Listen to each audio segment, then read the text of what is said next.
नमस्कार, आपण पाहतात युगांतर महाराष्ट्र न्यूज. पाहुयाच्या काही ठळक घडामोडी. बातमी उल्हासनगर येथून आहे.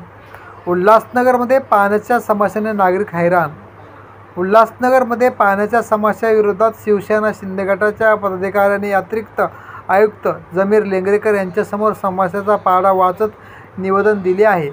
कॅम्प क्रमांक 4 मधील सुभाष टेकडी गुरुनानक परिसरात गेल्या अनेक महिन्यापासून अनियमित पाणी पुरवठा होत असल्याने या पाण्यात समस्येसाठी वारंवार निवेदन देऊनही महापालिका पाणीपुरवठा विभागाकडून दुर्लक्ष करत आहेत.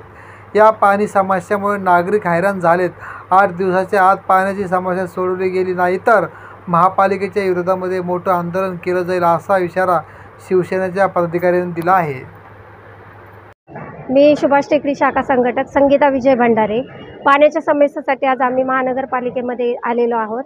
आम्ही निवेदन दिलेलं आहे, पण अधिकाऱ्यांनी काय आमची व्यवस्थित दक्षता घेतलेली नाही आहे. त्याच्यासाठी आज आम्ही आयुक्ताकडे निवेदन दिलेलं आहे. आम्हाला खूप पाण्याचा त्रास असल्यामुळे पाणी गळती होते, गढूळ पाणी येतं आहे, पाण्याचा टायमिंग नाही आहे आणि अपरात्री पाणी सोडत आहेत. त्याच्यामुळे आम्हाला खूप त्रास होतो आहे. आमचे मुलं सकाळी टिफिन न घेता तसेच जातात. आम्हाला झोपा भेटत नाही आहे आणि हे अधिकारी लोक अजिबात त्यामध्ये लक्ष घालत नाही आहे, दुर्लक्ष करत आहेत.